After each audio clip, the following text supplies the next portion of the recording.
This week here na NCA for my warning says so you will be a organ now is to Starlink illegal. It is so meter connected say be a VR say be a wire connection be like on metals were illegal. It is an to say NCA for ababeka for Starlink ho. Until you will be our town Starlink or shop be our Ghana and now so you will be a use of fear illegal until omo who are at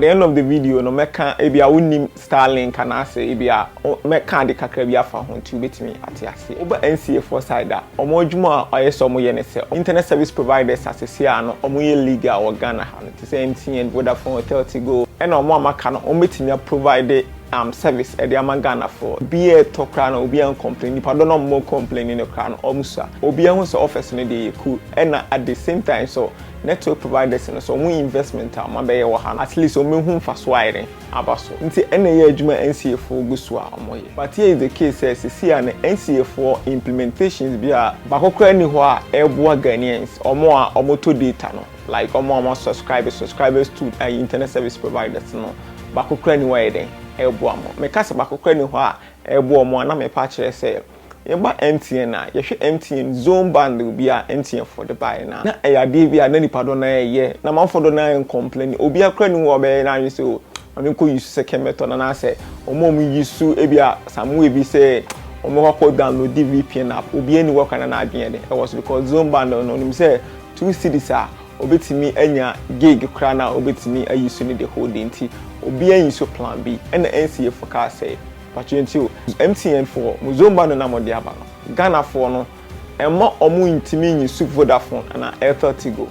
saade ya ye taking it down montete so enti ye ho no enye MTN for na omo cancel Zomba no NCA for and omo catch omo no omo cancel say the Ghana for do na omo to data ne bebre no at least metimi akọ Airtel go na Vodafone for so no omo so mo atimi aiden mo atimi anya sika na de ba ko bi ma ye say enye hu ni so obo Ghana ha ya open network like internet service provider the coverage in the quite pa but be a Ghana hano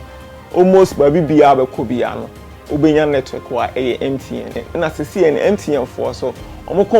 complain say government and the taxes be breading awu almost taxes in the doors until sadia so almost raise your prices and at the same time so NCA for a flag as SMP it meaning say omo to me ewo market no until sadia say ye na ye chiro omo de omo ye de omo yesa omo begu other companies na adwuma but here is the case omo use MTN dodo na no omo nya nkomeba Vodafone na Airtel go but baby omo wo no network ni de very bad nti network ni very bad no me message na me hu ne say say NCA for before say obema internet service provider bi obema na ye legal obema Ghanaians no omo patronizing say so making sure say the coverage na at least indru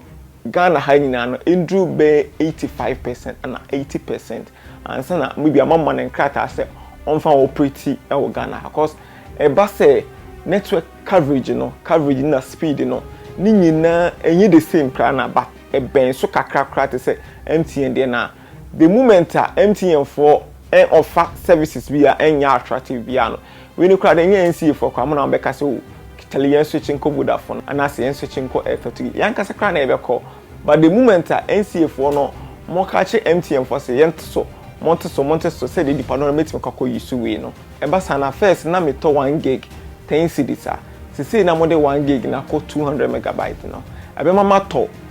50 cedis and sana metimi anya sa 1 gig no. Nti mu de ahoche bebre abra me na at the same time so Mama MTN for almost case of Munya and so costro. Say no so costro, meaning say government bedding. Government in the bed tax you more, not just a government needing. In his country at the end of the day, in the Yankasana day, say decision back on government make you know. About MTN mobile money and as a network providers, other telecoms now. Or mobile money services, Vodafone Cash, Airtel go no. Because in case of say be me use MTN, madam for use MTN, send this be a mano. Nasi can 10,000 Ghana cedis and I scan 20,000 Ghana cedis crowd threshold I bet no fees in here 10 Ghana cedis. Government in implement e-levy no. Government na set threshold be government na ka say ye dey emfa ho.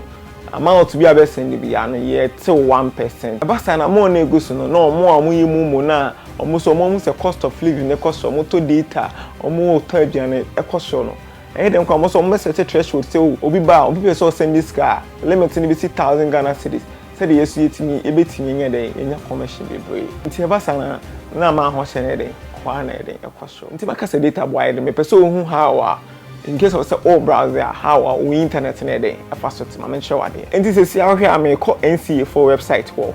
nti NCA4 omo website na maba sesi ano me twa ma website na den alodi website na load website na load say no the data ko but kwan mes na betimi afaso hu data do we ko do say oba website un say images ne entry bebrego so nti say data na load sa data we den e de ba nti obo hase ya I mean download the page no okay download again me download the page na you had it 9.23 almost 10 megabytes nti say NCA4 meaning say NCA4 page we me bie no ma akoma 3 times say omo the data na 30 megabytes akọ 50 pesos nti meaning say me bie NCA4 page no 1 ma close to 2 ma close to 3 me 50 pesos e ekọ nti wo how expensive data in case of some increase prices na how expensive data tie afi my member Starlink na man for use so NCA4 say illegal no I mean sure how Starlink na fast work Starlink na work to say multi TV like ye decoder ya to abon say the dish na den abo into the boho now the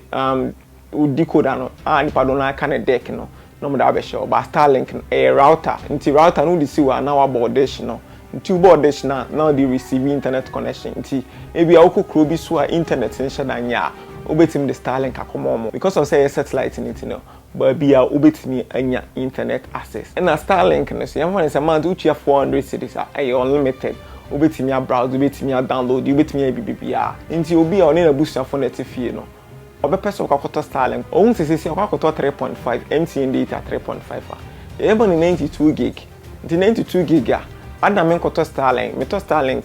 ebia a month ni metua 400 cedis unlimited mi busuafo na be enjoy internet no unlimited nti ene mani pado na yede ekosa alternative no and Starlink na so officially don omunya launch say me video ba kwa me kan Ghana ha officially no omunya launch e Ghana ha nti so ombe launch before so launch no say the media kan video back omehia government approval and na NCA4 de e kan but say NCA4 say illegal nti we use a omubetimi achew and ade ba ko bi me say yefo ne so obi use Starlink Ghana ha say NCA4 say omubetimi achew no NCA4 betimi ahu location na omehu nipa do no mu use Starlink Ghana ha na tabi omuntimi hu omuntimi track ehun se obi nipa do na use Starlink wa na se nipa do na use Starlink se ewo ha ebi ya methods omutimi e de egu akwan mo betimi ahu mo use Starlink ne se ebi o makoko shops o betimi akoko fi nti omu se o the Starlink dish bia bo ha no mo arrest o ba se bi o betimi attrack o betimi ehun se omuntimi track caution bi ma yese yemi se ehun ne se adintina obi kura wo NCA na Vodafone na Elton no be call for Starlink cause Starlink no nke so sensu eto na wode na say ya o Starlink no internet no kra enhye da nye fast sa na at the same time so baby a wo no omudum lighter o Starlink na be cool off untimi nya internet access nti adentina ni pado na beje MTN ni Vodafone kwakọ spend na bia makoto Starlink dish ne router no getting to 10,000 Ghana cedis at the same time we renew no 400 cedis every month because NCA4 measures omodi agu akwam in favor citizens no omo mu use Vodafone ni Elton no in favor omo say favor omo a obi enu ho a mi hu say obego for ebi a Starlink or 100 million koto Starlink at the same time so month be annual renew that be me nya sure so be betimi because na at the same time okoto kra na the whole week you know omudum lighter say unya access to Starlink no na month no share na shigo me nya sure say ni pado na be go for Starlink ti de me hu ne say NCA4 de normal go akwan mo timi improve omo coverage no and omo speed na me sure say competition ankasa no enye obi na be catch us NCA4 kwa na say omo nkote bo no so na say me moment say MTN4 ton 100 gig 100 cedis kwa no na Elton go 4 coverage Vodafone 4 nice coverage speed ni e kama na Vodafone 4 so offer the same way enye ni pardon na kwa na be ka say o ma me free MTN na say menye way pacha tax ti de mimi hu ni say NCA4 measures omo de agu akon ba kokra ni wa favor youth nti means omo target the well-being of the people but the omo target your omo interest like the omo feelings omo nye no say the man for do na betimi ato data ti say nka woto 50 cities first new week woto 50 cities say obeto 200 cities na government betimi anya more tax nti say first now to say say no obeto see nti government anya more tax nti ebiem say NCA 4% mo say say ni bibi ekukọ first kra na wontete no ma bi say but obi akwakoto Starlink obi akwakoto we NCA for flag say bibi we illegal say na no ma bi say e but I mean say bibi wo ba bi anyede enkoyie nti pa chama me hu adwen che leave comment na fatu video na say na ade bia odwen fa Vodafone ade bia odwen fa MC ade bia odwen fa Starlink users no ade bia odwen fa L30 ade bia odwen fa government ade bia odwen fa bibi bia odwen fa bia leave comment na fatu video na say na hu adwen che follow tech in Facebook YouTube subscribe channel no me the videos pepper me the videos e hu hia wo Ghana ha bia de bia onim ade na wo ye no